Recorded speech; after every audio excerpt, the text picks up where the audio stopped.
Qui se rappelle encore de l'affaire de la prison de Condé-sur-Sarthe? Cela commence à dater un peu à l'ère d'Internet.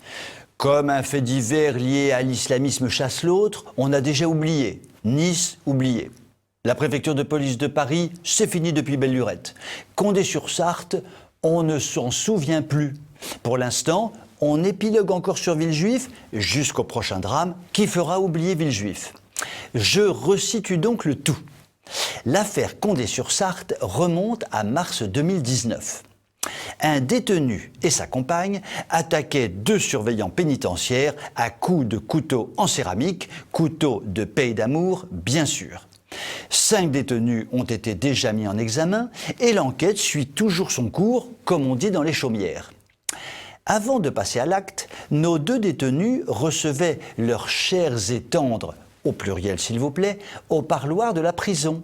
Et ils avaient formé un groupe à la vie, à la mort, avec d'autres détenus et des gens extérieurs à la prison. Entrons dans le détail. En prison, Marc, Christophe, Antoine, Pierre et Luc, Michael, Abdelaziz, Nabil, Yacine et Jérémy sont tous suivis pour radicalisation. Au parloir, leurs chéris, Audrey, Lucie, Élodie, Anne et Marie, Anan, Anna, Alexandre, Sarah, Maïmouna et Kadja, qui sont toutes leurs épouses devant Allah. Tout ce petit monde s'est rencontré par Internet sur des sites communautaires. Union par téléphone pour certains, qui a dit que la religion n'était pas moderne? Polygamie pour d'autres, bien sûr. Alexandre d'ailleurs pense qu'il vaut mieux que son homme ait plusieurs femmes plutôt qu'il ait des aventures extra-conjugales.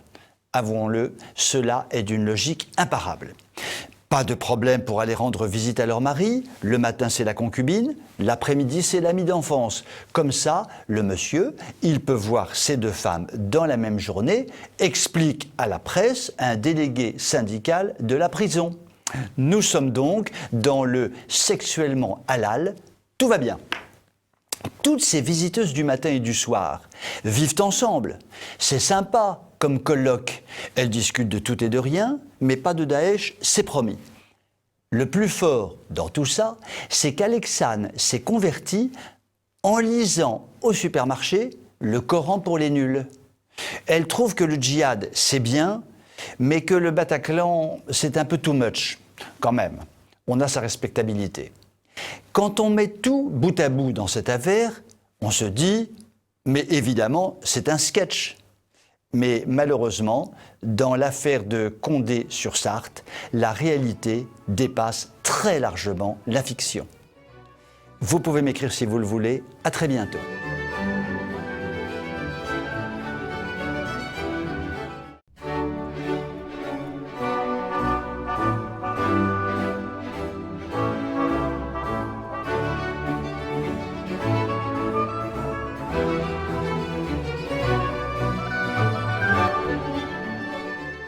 Une fois n'est pas coutume, je vais faire dans le people. Grrr, ça m'excite follement. Gala et voici n'ont qu'à bien se tenir. Tempête en Grande-Bretagne. Meghan Markle. Non, je ne parle pas de la Meghan fabriquée par Renault. Je parle de la duchesse de Sussex pour les intimes, femme du turbulent Harry. Que fait donc notre Meghan de duchesse de Sussex ? Eh bien, elle décide avec fracas de se retirer de la scène royale pour aller s'installer avec son chéri d'amour et son petit enfant dans une cabane au Canada en tirant bien bas sa référence à sa royale grande belle-mère.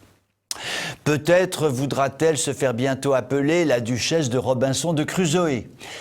Et pourquoi qu'elle veut tout quitter, la duchesse Crusoe?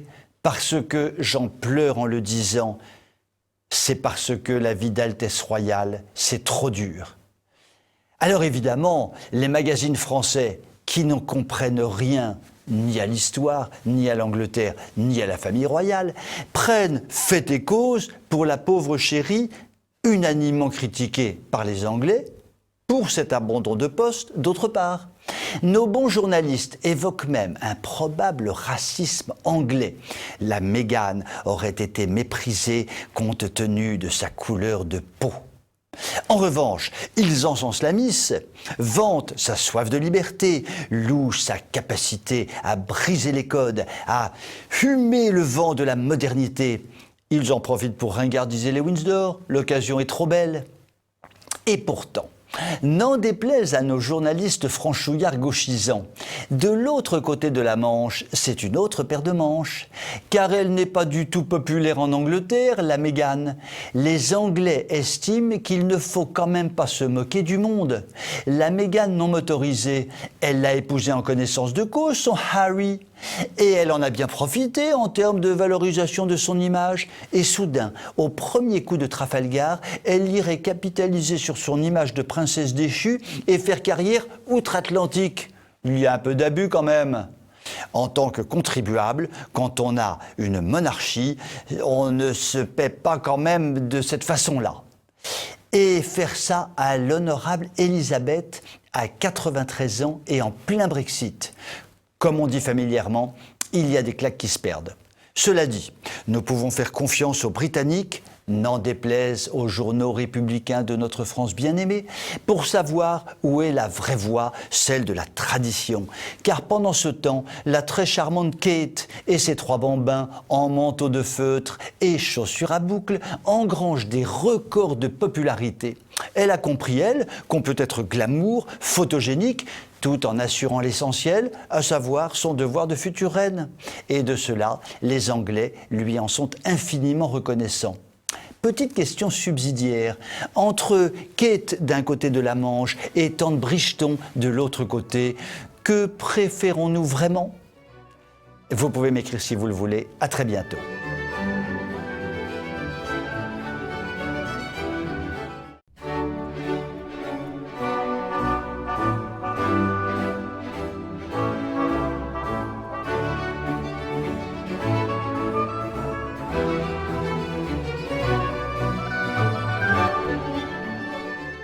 L'armée française vient de passer commande d'une bagatelle de 75 000 pistolets semi-automatiques auprès d'une firme autrichienne Glock. Et là, lorsqu'on parle de la firme autrichienne Glock, ça fait gloups, ça étrangle le gosier, ça escrabouille la ratatouille. Attention, loin de nous l'idée de critiquer la qualité du matériel de la firme autrichienne. Sa production d'armement est d'une grande qualité, ses performances sont reconnues et nombreux sont les pays à s'approvisionner chez elle. Mais quand même, ça fait mal, ça fait gloups, ça étrangle et ça escrabouille, car cette commande n'est faite que pour les beaux yeux de l'Europe. La France, qui, il n'y a pas si longtemps, pouvait s'enorgueillir d'être l'une des premières puissances militaires et diplomatiques au monde, et dont l'industrie d'armement était mondialement reconnue pour sa qualité exceptionnelle, en est réduite à commander les armes de ses soldats auprès d'un pays neutre qui ne pèse plus guère dans les relations internationales depuis 1918. Et l'on nous explique doctement que produire en France est trop coûteux, trop compliqué, et que l'on n'est pas taillé pour ça, et autres balivernes. Et l'Autriche, elle est taillée pour ça peut-être? Autrefois, les soldats français étaient équipés avec des armes fabriquées à Châtellerault ou à Saint-Étienne. Visiblement, Châtellerault ou Saint-Étienne, c'est maintenant has-been. Mais ce n'est pas tout. Notre célèbre fusil d'assaut, le très connu FAMAS, de Saint-Étienne lui aussi, est en passe d'être remplacé par un fusil allemand. Et notre fusil de précision par un modèle belge. Car en 2016, l'on refusait à la firme stéphanoise Vernet-Caron de participer à l'appel d'offres pour le fusil de précision parce qu'elle ne faisait pas un assez gros chiffre d'affaires. Et ce sont donc les Belges qui ont récupéré le marché. Ça, c'est l'Europe dans toute sa magnificence. Il faudra tout de même que l'on nous explique un jour les vraies raisons pour lesquelles les Belges, les Allemands et autres Autrichiens arrivent à produire des armes, mais plus nous. Et pourquoi nous ne sommes pas fichus de faire respecter une préférence nationale sur un sujet aussi sensible et stratégique que l'armement. L'Europe, toujours l'Europe. Allez vous étonner après cela que les Anglais aient claqué la porte. Vous pouvez m'écrire si vous le voulez. À très bientôt.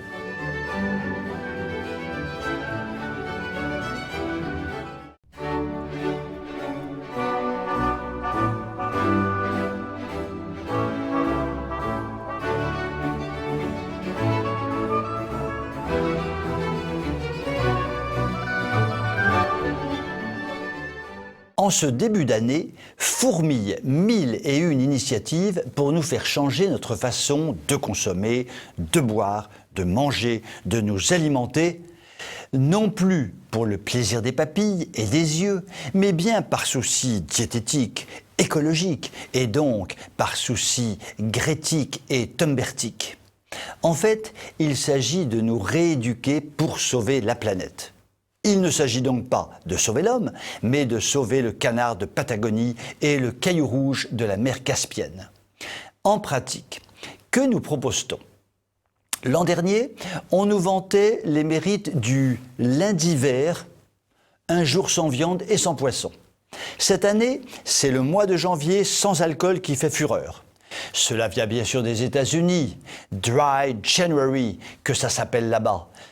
Ça fait tout de suite beaucoup plus chic et choc, plus sérieux, n'est-ce pas? Mais au fait, y aller mollo piano sur les apéros après les agapes des fêtes. Franchement, a-t-on besoin d'une campagne médiatique venue du grand large pour y penser? L'on nous dit déjà qu'il faut penser et voter. Faut-il en plus subir des injonctions sur ce que l'on doit manger et boire? Il n'y a pas si longtemps, existait une chose formidablement écologique, extraordinairement diététique, magnifiquement grétique thunbergique, qui s'appelait le jeûne, qui se pratiquait le vendredi, mais pas seulement.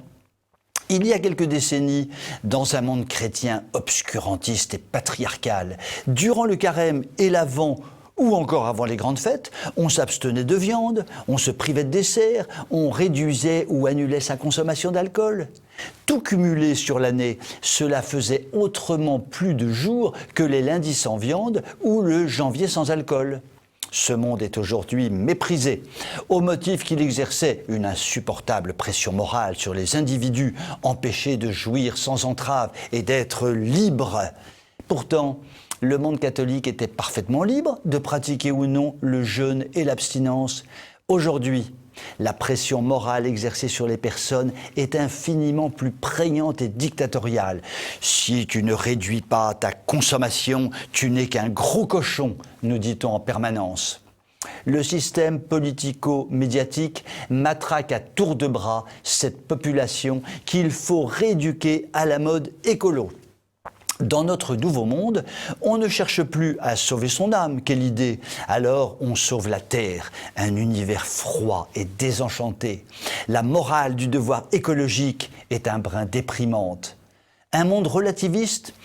Plus exactement, un monde qui impose une nouvelle échelle de valeurs largement aussi arbitraire à tout prendre que celle du monde ancien. Pourquoi est-il plus méritoire de se battre pour la survie d'un village guarani que pour celle d'un village limousin? Pourquoi le paysage en terrasse de Sumatra aurait-il droit à plus d'égards que les douces collines du Lauragais décorées de magnifiques éoliennes? Pourquoi le lundi vert a-t-il fait l'objet d'une tribune de promotion dans Le Monde, quand le même journal critique vertement le menu poisson du vendredi qu'offrent certaines cantines? Alors, au nom de la liberté et de l'écologie, revendiquons donc le droit au carême et célébrons la beauté du jour qui décline sur une église de campagne dont retentissent encore les cloches. Vous pouvez m'écrire si vous le voulez. À très bientôt.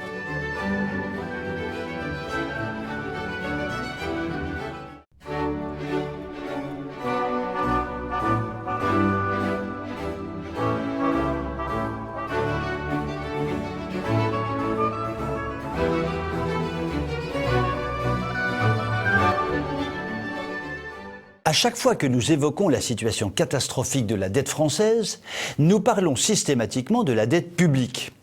Nous n'avons pas complètement tort, puisque la dette publique de la Maison France atteint effectivement des niveaux catastrophiques. Elle s'élève aujourd'hui à la somme astronomique de 2400 milliards d'euros et atteindra dans une demi-douzaine d'années la somme stratosphérique de 3000 milliards d'euros. Dépensons, dépensons, au diable l'avarice.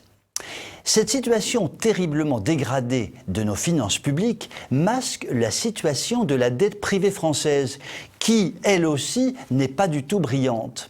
En effet, L'endettement total du secteur privé non financier s'élève actuellement à 3 200 milliards d'euros, alors qu'il ne s'élevait qu'à 1 300 milliards d'euros en l'an 2000. En faisant un petit calcul, que plus grand monde ne sait faire, puisque l'on n'apprend plus à compter, l'on peut constater que nous nous acheminons vers un triplement de la dette privée totale, alors que la production intérieure brute, sur la même période, n'aura augmenté que de 50%. L'on peut comprendre que la Banque de France s'affole et estime, dans un rapport récent, que cette situation fait courir un risque grave pour tout le système financier français. Les optimistes de la première heure affirmeront que cette dette privée est parfaitement acceptable. Entre ces optimistes de la première heure et les froids analystes de la Banque de France, qui analysent froidement les chiffres et qui en tirent de froides conclusions, mon choix est fait. Les analyses de la Banque de France sont plus sérieuses. C'est la raison pour laquelle nous pouvons estimer que le presque triplement de la dette privée française en 20 ans fait peser un risque très lourd sur l'économie de la maison France. Décidément, dans notre pays, rien ne va plus du côté des dettes, qu'elles soient publiques ou privées. Vous pouvez m'écrire si vous le voulez. À très bientôt.